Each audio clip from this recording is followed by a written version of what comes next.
Welcome back to What Arty Noobs with General Disturbance. This is the M53 M55. It's the Tier 9 American SPG, and we're located on the north spawn of Serene Coast.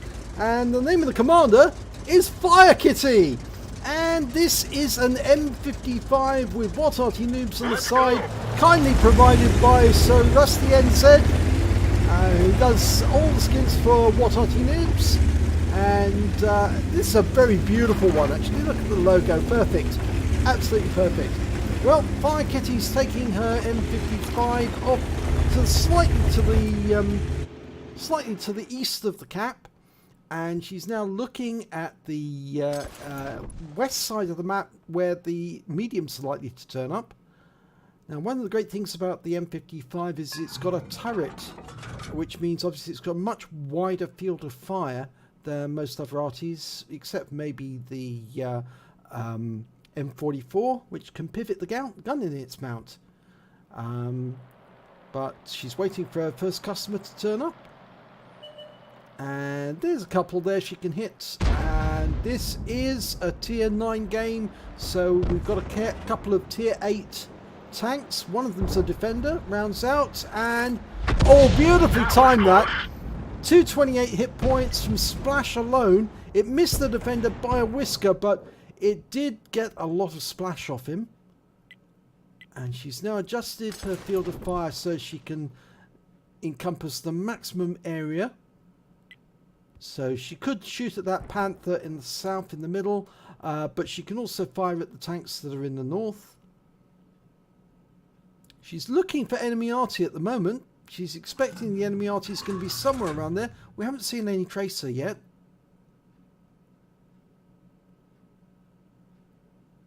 But we do have some targets in the north, so she may have to correct her aim and start firing up there.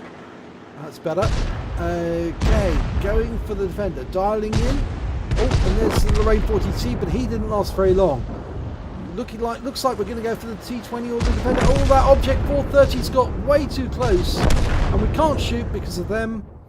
So we're going to have to adjust our aim, and instead we're going to shoot at the peninsula. And there's some tanks that are very, very close to her there. There's a defender and a T10. So she's shooting at tanks that are almost within view range. And oh, lovely hit! Beautiful hit there, but she was seen. So she is going to have to motor out of there quickly to avoid any return fire. And of course that means the enemy Arty will know where she is. And the enemy Arty is an FB3805. So she'd rather avoid any fire from him, so she went close to the rocks. She's now disappeared from his sight. Tanks on the west side have been all dealt with, so she can now motor over to the west side of the map in safety and know that there's no enemies going to meet her over there.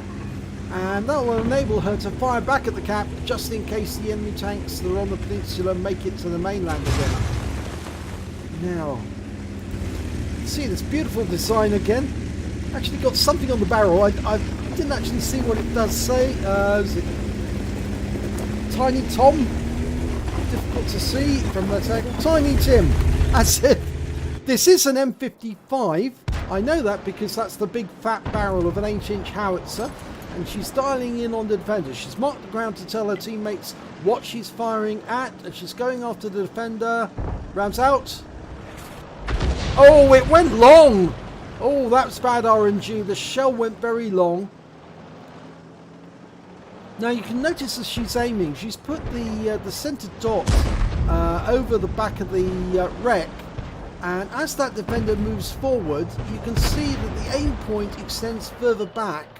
That's the fall of shot mark, that little dot. So the point is where the shell is being aimed at. The other dot is where the shell's going to land. She's almost reloaded. Well, she's loaded now. She's got to work out where she's going to place this shell now. Going for the T29. Lovely direct hit. 447. You can see the line turns red as the tank is in the way. So aiming slightly behind that tank actually means the shell has to travel through the tank to get to the ground. That's a little bit of RT101 for you there. Okay, there's not many enemy tanks left. There's only 4 on the enemy team left. And I think she's going to try and go for that T29 and the Black Prince. Almost loaded. T26E4 is closing on the T29. Now, unfortunately, there's some buildings in the way and they're dead. But we've got here a T34-1 who's managed to escape the attention. She's just aiming ahead of the rock, fires a round in. It's gone unsighted. Oh, she killed him! Beautiful shot. She got a kill there. 34.7 seconds on the reload. There is an AMX 1357 on the loose. And he may be headed over to the west side of the map, unfortunately. But firekitty is not likely to see him until he gets very close, because most Arty have very short view range. So she's looking just the other side of the railway line and hoping that she doesn't suddenly encounter him at close range. They're saying look in the grid square A8. He might be in there. Oh, he is close and he's seen her. Okay, she's going to have to go for a shotgun. And she gets a hit from the shotgun, but she has suffered a lot of damage. And the 1357 will now be reloading. He will get a better and quicker reload than she will, but she's got some teammates on the way. They can probably save her from more damage. She's down to 3% of her health left. She took a huge amount of damage. She's got 14 hit points left. 14. But she is reloading. Gonna go for that 1357. He's the last one left on his team. Styling in and fires around and oh, she got the kill. That's beautiful. She got the kill. And that wins the game for her team. Now, let's have a look at the end of battle stats. Oh my god, look at this. She not only got a Bruiser medal for getting at least 5 critical hits, she got 12. She got a Starks medal during that action.